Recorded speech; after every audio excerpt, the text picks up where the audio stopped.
Halo teman-teman, kenalin nama aku Nurul Eni Lestari, biasa dipanggil Tari. Aku dari Prodi Komunikasi dan Penyiaran Islam. Jadi di video kali ini aku bakal membahas sesuatu yang mungkin sering banget terjadi pada anak rantau, terutama mahasiswa seperti kita ya. Nah, pernah nggak sih teman-teman ngerasa kayak, kok aku di rantauan ini kayak beda banget ya? Kok aku ngerasa kayak di rantau ini aku sering ngelakuin hal-hal kayak gini ya, padahal di rumah enggak gitu. Nah, teman-teman tahu nggak sih, ternyata itu bisa disebut dengan culture shock. Nah, di video kali ini aku bakal membahas mengenai culture shock mahasiswa di era digital dan aku bakal kaitin ini sama teori komunikasi antar budaya. Jadi gini guys, pertama kali kita merantau itu, kita pasti bakal ngerasa kayak excited dan seneng banget ya. Kenapa? Karena ya semua itu baru gitu, tempat baru, teman baru, atau bahkan kasur dan barang-barang yang lainnya tuh baru gitu. Tapi lama-kelamaan tuh kita bakal ngerasa kayak ada bedanya juga gitu.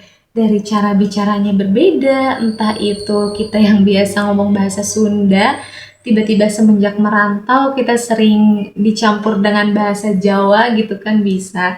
Terus juga dari gaya bercandanya dan juga mungkin bisa aja dari kebiasaan sehari-harinya. Kadang hal itu tuh bikin kita kayak ngerasa, kok aku jadi beda banget ya, kok aku jadi kayak gini sih. Terus juga kita kadang ngerasa ngeliat di media sosial gitu, orang-orang yang merantau itu mereka malah lebih cepet dapat teman, lebih cepet beradaptasi gitu.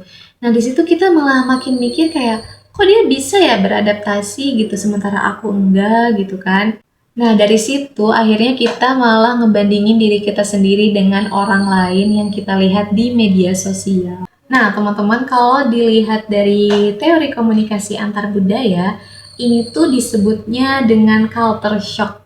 Menurut Kalevo Obers, culture shock itu ada beberapa tahap. Yang pertama itu, kita pasti bakal ngerasa senang dan excited banget, tapi kita juga bakal masuk di mana kita itu bakal ngerasa kaget atau bahkan stres gitu ya. Karena ya itu yang namanya adaptasi gitu. Kita pelan-pelan beradaptasi dan itu pasti kita sebagai anak rantauan bakal merasakan itu. Nah, jadi di fase kaget atau stres itu, kita bakal ngerasa kayak udah mulai kesepian, terus juga udah mulai nggak nyaman lah, terus atau bahkan kita bakal ngerasa homesick gitu ya. Jadi kayak hawanya tuh pengen pulang terus. Selain itu, ada juga yang dinamakan etnosentrisme. Jadi, ini tuh sikap dimana kita ngerasa kalau budaya kita itu paling benar di antara yang lain. Jadi, tanpa sadar kita tuh bakal ngebanding-bandingin budaya kita dengan budaya yang ada di rantau. Contohnya itu kayak, kok dia ngomongnya kayak gitu sih, perasaan aku di rumah nggak kayak gitu. Kok dia bercandanya kayak gitu sih, perasaan aku di rumah nggak kayak gitu, gitu. Jadi, kalau misalkan kita terus mikir kayak gitu, ya kita jadi susah gitu buat nerima perbedaan dan kita bakal stuck di situ terus. Akhirnya kita bakal sulit beradaptasi dan juga ya culture shock-nya tuh makin ada. Tapi kalau menurut aku pribadi, culture shock itu pasti dirasakan oleh semua mahasiswa. Nah, yang salahnya itu bukan culture shock-nya, tapi cara kita menghadapinya. Nah, kalau misalkan kita fokus ngebanding-bandingin diri kita dengan orang lain di media sosial, atau bahkan kita selalu fokus ngebanding-bandingin budaya kita dengan budaya orang lain, ya kita bakal ngestak di situ-situ aja gitu. Tapi sebaliknya, kalau misalkan kita bisa lebih menerima perbedaan, atau kita bisa lebih beradaptasi ya pelan-pelan gitu, justru itu bisa jadi pengalaman yang menarik gitu ya buat kita, bahkan bisa ngebentuk kita menjadi pribadi yang lebih menerima perbedaan. Jadi kesimpulannya, culture shock itu adalah bagian dari proses adaptasi komunikasi antar budaya.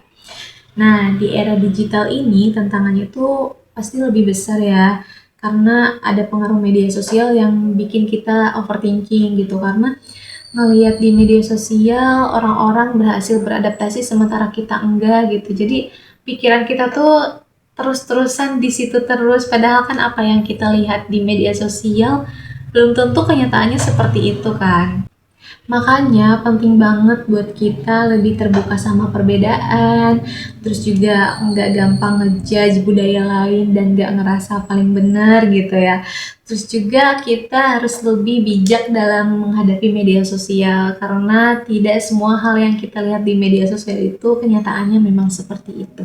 Terima kasih kepada teman-teman yang sudah menonton, semoga relate dan bermanfaat. Itu saja yang bisa aku sampaikan, kurang lebihnya mohon maaf. Billahi taufiq wal hidayah. Wassalamualaikum warahmatullahi wabarakatuh.